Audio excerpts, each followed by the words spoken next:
Everyone, welcome to LaRue's Room. We got another episode. We got a NCAA tournament episode. We are just continuing from previous episode where we discussed what was it, 10, like the second round and I think just the first and second round, right? Now this is we're heading into the final four. Well, yeah, But right, yeah, this is the right. first four Where did rounds. we leave off at though as a group? Oh, actually, I'm not sure. I don't know if I was there for the last update. I I don't know if you were actually either. It might have Yeah, been Sweet 16. Had to have been it the could Sweet have been the 16. C16 because that would make sense. Yeah. First two rounds, first weekend. Yeah, that would make sense. Perfect. Well, let's jump right into it. So we're gonna kind of go game by game, starting with the Sweet 16. So we had Auburn and UConn at or at that part of the bracket. We had UConn and Auburn playing, and we picked UConn to win. What was the actual game? Yeah, that didn't happen. Obviously, uh, I don't know how Auburn didn't make it, but San Diego State did make it, and they got manhandled by the train that is UConn. Yes, yes, It's very simple. they I did. picked them early. We picked them fully through. They are the number one team in the country, undisputedly. They have covered every single It's game in their nuts. two NCAA tournament runs. Covered. Good teams win, great teams cover. They're the best team in the country, and it's not even close, bro. Not even I close. know. But knock on wood, you say that and here if they lose to freaking Alabama. Bro, it ain't no way. I don't see it. I don't see it. I do not see it. Okay, I ain't no way. listen. Alabama, well, we'll get there. We'll get there in just a second. Next game we had Illinois versus Iowa State. I believe that actually was a correct pick. It was a correct pick, yes. Illinois won that game, and we had Illinois winning as well. So um, Yeah. UConn and Illinois in the Elite Eight. But first, we will go down to North Carolina and Alabama. We picked that correct. We did pick North Carolina and Alabama. Perfect. Now, that game was something else. RJ Davis shot cold, and honestly, when your best player cannot make a shot, there's no way you win. Mm-mm. They did a great job of hanging in there. It was close to the end. RJ Davis was coming alive, but he was trying to draw fouls because, when great players can't score, they draw fouls. Get to the free throw line. Get the easy But they bucket. just I know they just could not keep it. Baycott had some dumb turnovers, and yeah, Alabama. This is how Alabama wins. Alabama's game is not we're going to play great defense and we're going to beat you. We are going to out rebound you. We are going to score more points than you, and that is how we're going to beat you. And that's why their overs have been hitting because they're scoring 84, 7 points a game Right. because they have to beat you with their offense. So if someone can slow them down, like UConn can, they will eventually win. But UConn has to get boards. If you let Pringle just eat in there like he was doing with North Carolina, you will never, never win that game. Honestly, I think UConn could have a mediocre game and still get by with beating Alabama. It's very tough. We saw some flashes against Northwestern where they fell into a lull. They have to be on attack mode at all That's times. true. And if they can't get on attack mode, then yeah. But we did get that Alabama and North Carolina one. Okay. And our next one, was just what do we have? We had New Mexico and Who was in outside of Arizona. yeah, besides New Mexico, who was actually the correct pick outside of New The Mexico? correct pick was Clemson. Okay. Clemson made it Okay. past New Mexico. Clemson made it past Baylor. So it was Clemson, Arizona. And honestly, I don't know. I don't get it. I don't understand the ACC.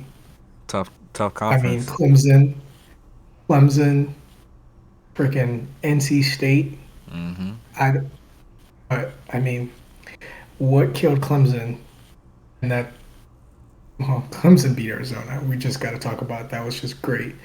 And a game where your best player goes cold for Arizona. Caleb Love, he just could not make shots. What 0 for whatever from three, and he just could not drain buckets. And unlike RJ, they were just chucking up threes and not driving, so obviously they were gonna lose that game. But when Clemson played Arizona or Alabama, my bad, they just could not make free throws down the stretch. And again, out rebounded late. Pringle getting those boards over PJ Hall and what's his name? Schumacher. Yeah. Um, and like it was insane. But if Clemson makes any of those free throws, it was the same thing that happened with Texas A&M. If Texas A&M makes their free throws, if Clemson makes their free throws, they win that game. You got to make your free throws. They're give me buckets, give me buckets. Pisses Hmm. me off, man. Yeah, especially this But, time of year, man. You've been doing it all year, and then all of a sudden you go cold. yeah. This So, moment was too big. believe it or not, we didn't have any of the Elite Eight teams correct in our bracket. So, yeah, in terms of Mm, that Midwest region, well, so no, I the meant in this East, Midwest region. yeah, Midwest, no. So we In this west, sorry, in this west region, in the west region, we didn't have North Carolina, and we didn't have Arizona correct, in the Elite Eight. correct. No, so we had North Carolina and Arizona meeting in the We Elite Eight. had North Carolina, So but we didn't. Yeah, let's jump to the Midwest real quick and knock that out, and yeah, we'll get through the Sweet 16 on everybody, and then go to the Elite Eight. But um, Sweet 16 portion, we had Purdue and McNeese. We were totally wrong on McNeese, hmm totally wrong. But yeah. I, bro, what were they? 35-3. Still stand on that. Yeah, I still stand on that. They McNeese had the firepower, they had the potential, but they ran into a very well coached Gonzaga buzzsaw, and that was the end of it. I mean, they Gonzaga got out, and McNeese just could not catch up. So it was a tough draw, but regardless, whoever won that game was going to go ahead and beat the next team, whoever it was, Kansas or Samford. So that's who you saw in your Sweet 16 matchup was Gonzaga. They made it out. We were very wrong about that, but hey, Yeah, it happens. absolutely, extremely wrong. So Purdue moves Yeah, on that game, and then we had Creighton and Tennessee. So that was actually correct from our part. yes, it So was we picked both teams, 100%. and then Tennessee won.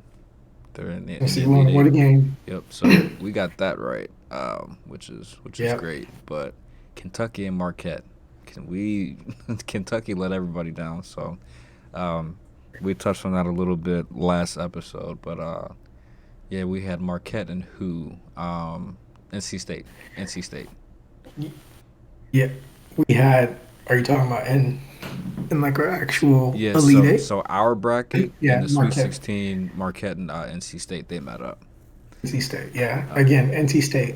Most of like we we really don't have to talk about NC State. You got a team coming in to the tournament, right? Or coming into their conference tournament, mm-hmm. lost 7 of their last 9 games. Just could not figure out how to win games. And then they go on this miraculous run in the ACC tournament where they take down Duke and they take down North Carolina and then they win. And then they get a bid that would never would have happened. And regardless, I think you just have to blame Virginia. If Virginia closes out NC State, we have nothing to talk about here. But the fact that they didn't, and NC State, DJ Burns, DJ Horn are on this incredible run. Personally, I love it. I just think it's wild. It's one of the craziest runs I've ever seen in college basketball. It's So good for kudos to college them. basketball, though. It's really good for college Right? Yeah. basketball. Truly is. But that's what makes this the best sport because it's like no matter how you start, right? No matter how the beginning of the season goes, once it gets time to play ball, if you win, you advance. Mm-hmm. If you win, you're in. It is a very simple concept. Very simple. Everything does not matter, right? And that's what I love, man. It gives everybody a chance. No other sport gives you a chance at the end. It's like, oh, you didn't have a great season. Your best player was out. You're done. You're done. No chance. Agreed. But it's beautiful. It's a beautiful game. But yeah, no, shouts out to NC State. Shouts out to all the bag their coach is getting for getting them this far. So Agreed. Agreed. So NC State advances onto the Elite Eight, and then we have we had Houston and who was that? James Madison or no, I'm sorry, Yeah, that's James Madison, right? yeah, that's James Madison. Bro, I just threw like the biggest brain fart. But yes, Houston and James Madison, we both picked those incorrect. Actually, no, it was Duke. No, And we it got was Duke Houston. and Houston. You're right, Duke and Yeah, Houston. we it was Duke and Houston, and the only reason it was Duke and Houston is if you've watched any of the tournament games, you know that right now the great equalizer, is what is separating teams. And Duke came out firing. I think they went 7 for 8 from three in the first half, Bro, they put them to and they were bed. just they were shooting lights out. Like Jared McCain outscored the whole James Madison team. Like he could not be stopped. He could not miss. And when you got a player that just gets hot like that, it's wraps.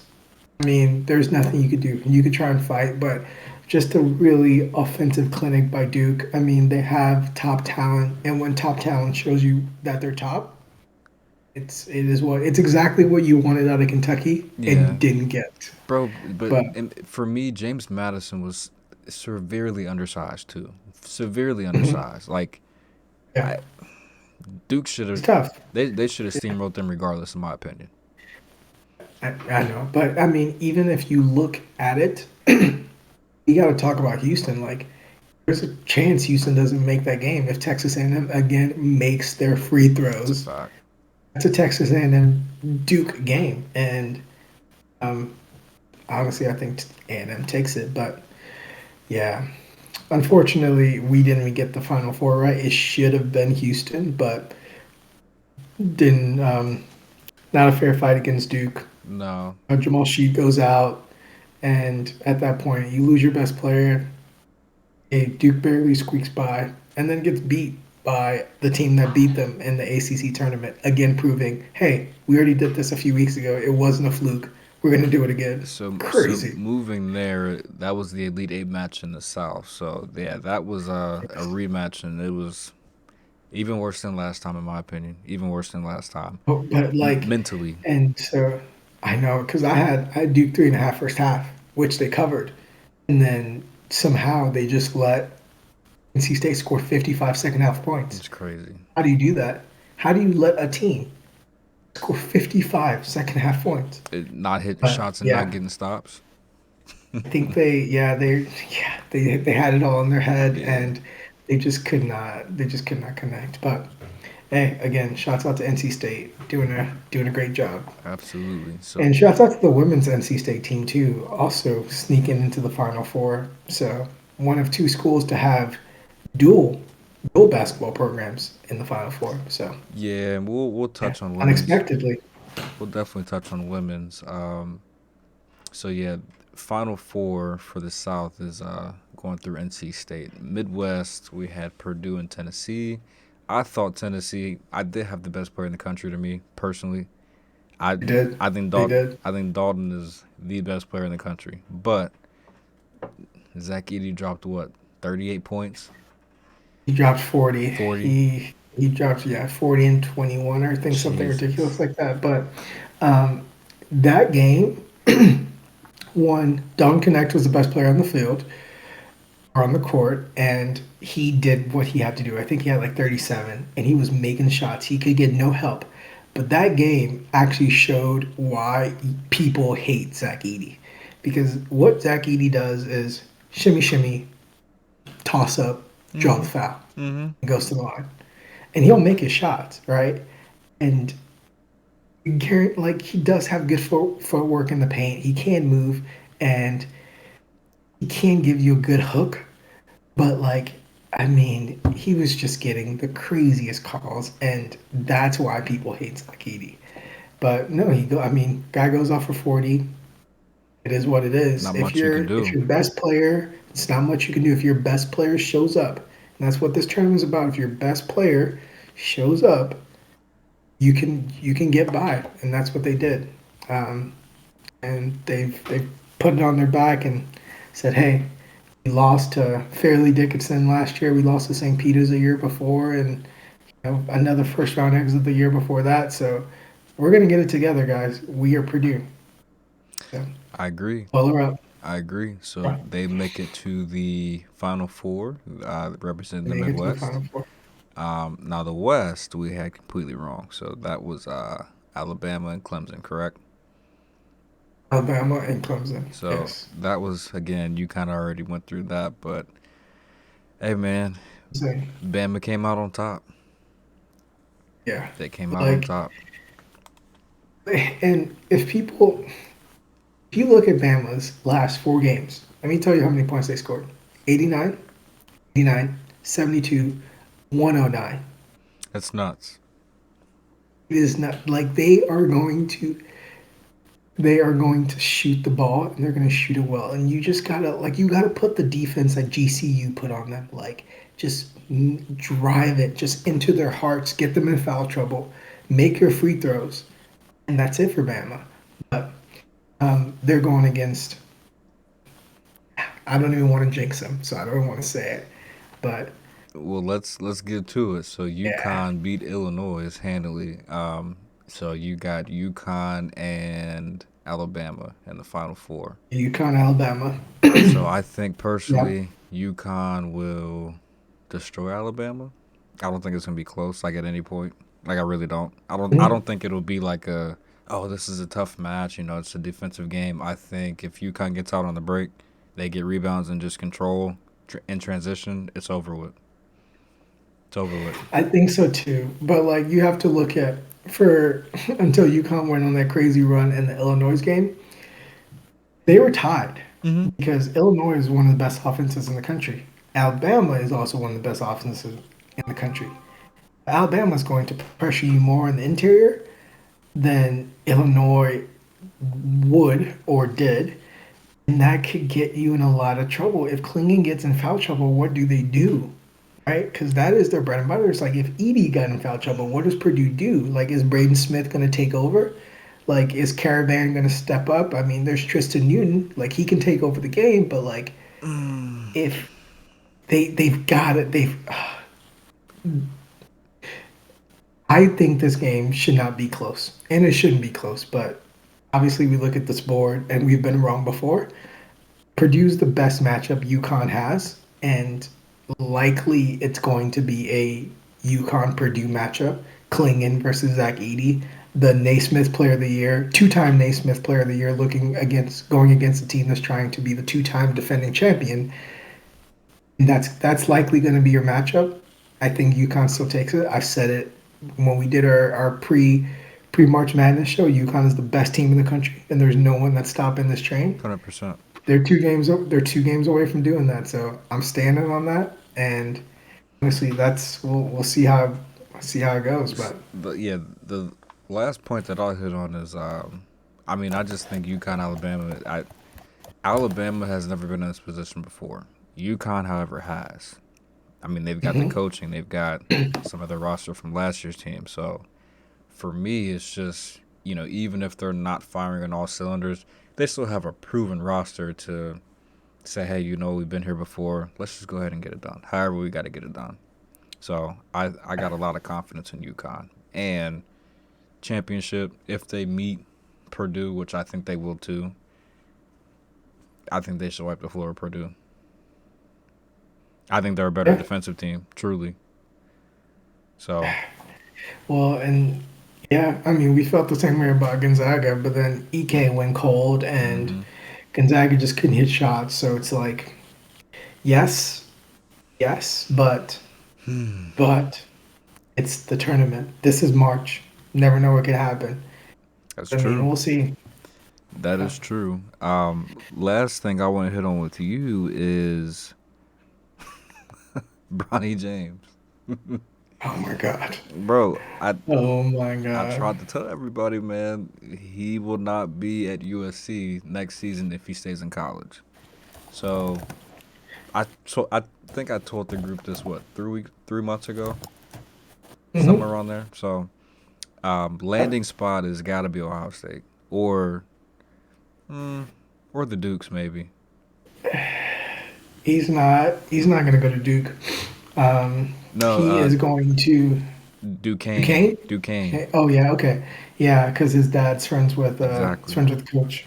Exactly. No, I can see him at Duquesne, um, but he likely goes to OSU. He has to. Um, Michi just went back too. he doesn't he doesn't have to. Honestly, if you ask me, if I could put Bronny James at any school in NCAA, any school, I don't like you know where I'm this. taking Bronny? Where are you taking him? I'm taking Bronny to Houston. Because here's what Bronny needs. Bronny can't go to Duke.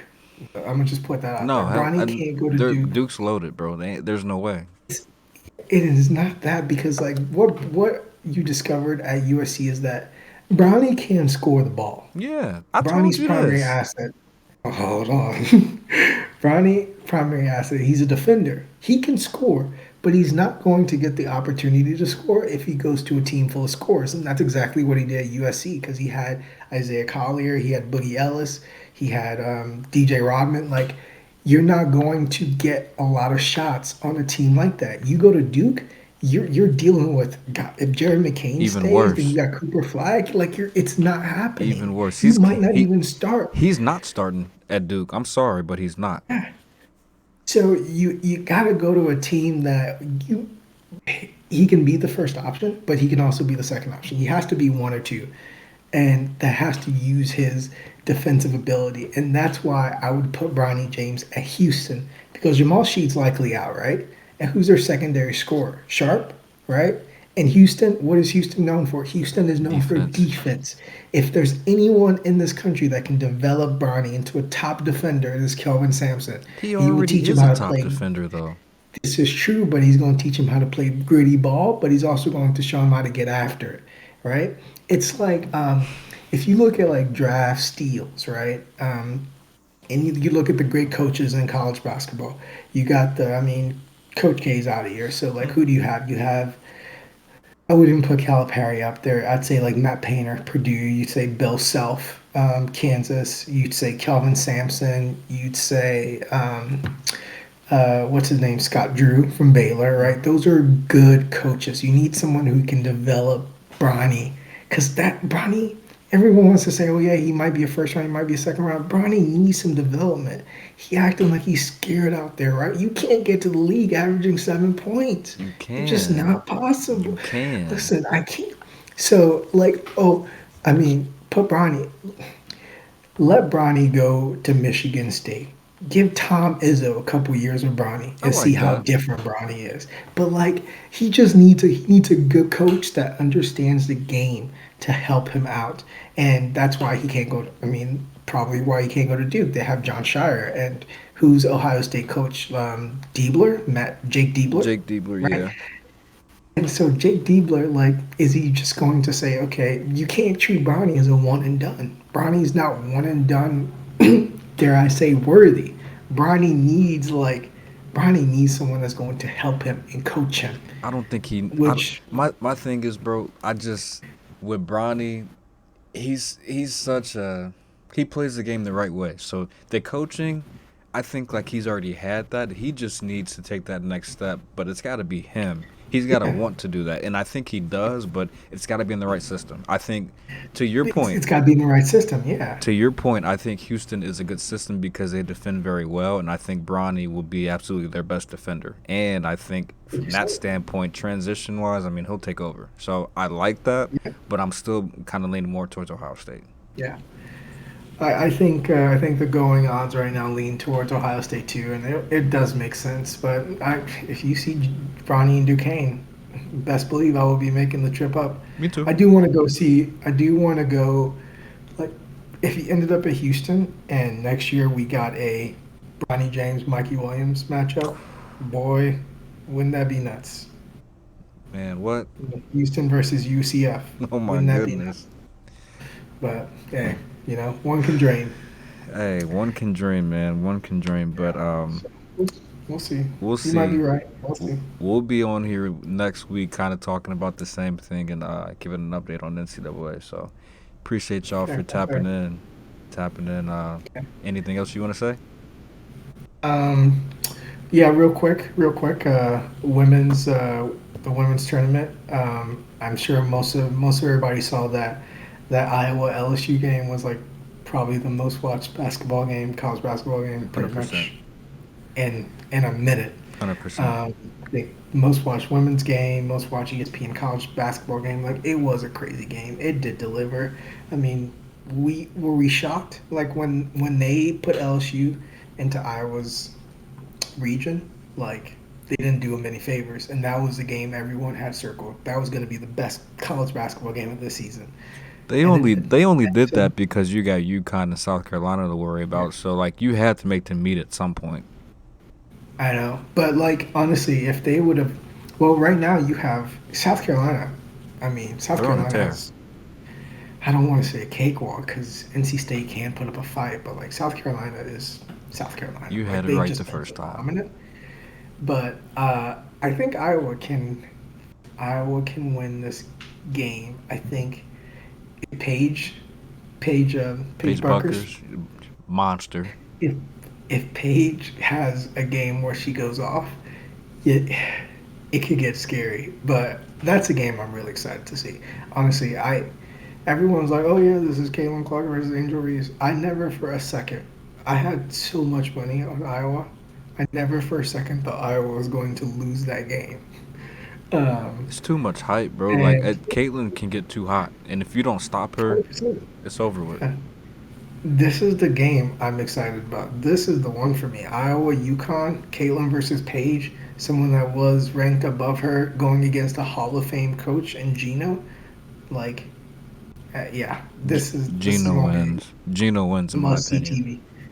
Gino might win, but again, Caitlin Clark's a generational player. Like you gotta watch the shots she takes. They're insane. Like, Juju can do and the it's same not thing. that, huh? Juju Watkins can do the same Juju, thing. honestly, Juju can, but so Juju's good, and like I forgot who said it, but like Juju reminds me of like Syracuse Mello, Yeah, walking bucket, yeah. right?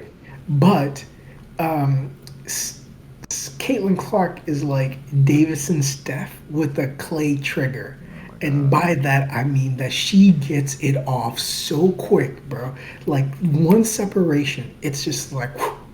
And how can you stop that? How can you stop that quick of a trigger? That's a difference with Caitlin. And yeah, I mean, she can drive, but she also has vision too.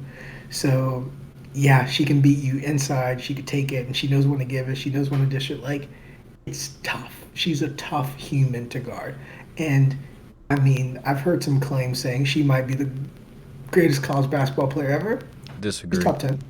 She's She, top 10 in my she book. she's top Of 10. all, yeah, easily top 10. Like, just again, the level of difficulty of some of the shots she takes are just absurd to me. And with confidence, too. And it's not necessarily the range. Like, range is coming for a lot of people. Every Joker can almost shoot it from the logo. Like, That's yeah. true. So, I look, me personally, I'm taking Juju over Caitlyn. And I'm not even a Caitlyn hater. I actually like Caitlyn, but I think if you gave Juju 4 years in college, she's breaking every single record that Caitlyn has. yeah. I think, well, Gino told her to go pro, I but I don't think she's I coming back. don't, I wouldn't come back why wouldn't you come back? because I can go get a bag overseas. Yeah, but how big of a bag can you get at home? You have to think. So this is a point that I recently was talking to the fellows about is that there was a report that looked into NIL deals comparative of women and men athletes, Hmm. whereas the men are getting a lot of these NIL collective type deals. So, Ohio State has an NIL collective they give you, and those are all short term bags. Where these women are getting lucrative contracts. Like you look at the Caitlin Clarks, the Angel Reese, like they're signing with corporations. Hmm. They're not signing with the collective. And a collective, it's just like a boom, it's a one and done, right? But if you can um, establish yourself as a face of a corporation or just a good asset to that corporation, that's more long term and that's where your NIL should focus. And say situation like Kelly, I don't really like the guy. That's something that his camp has done very well. That man has Dr. Pepper commercials. Like Wendy's. he has done very well as expanding his NIL um, market, and he's not looking at just, oh yeah, I'm gonna just get this bag from this collective.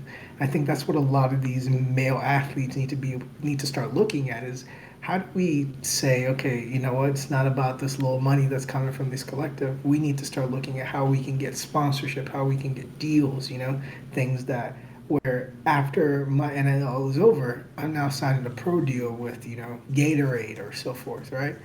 And that's it. Yeah. I And I one agree. name brings more names. So, yeah, it is interesting how it's played out. But It, shouts out to Caitlin and everyone tune in on Friday 9:30 Friday's gonna Iowa. be Friday's gonna be big, but I'm gonna take UConn in that. Real quick before we go, I did you just get the update about UConn? They still haven't left yet, Yeah, they haven't left yet. bro. Crazy, Funny enough, they're getting a plane from Cincinnati. I'm about to hop on the thing. bro. Might as well. Yeah, might as well just get me on that, bro. I could. I'm like 20 minutes Yeah, from CVG, anyways, bro. yeah, but no, it's crazy, and they might make it just in time for their media availability, and then you have to go through all that stupid media talking, and then you gotta like practice. It's not a good look for them, but That, hey, bro. if there's any team that can eat, If there's a team that can actually just kind of withstand all this drama, I think they can. But it's nuts. 100%. It is nuts. Yeah, Um, but yeah, on that note, everybody tune in, like, comment, subscribe, go watch the games, and we will catch y'all next week. 100%. Peace out. Peace.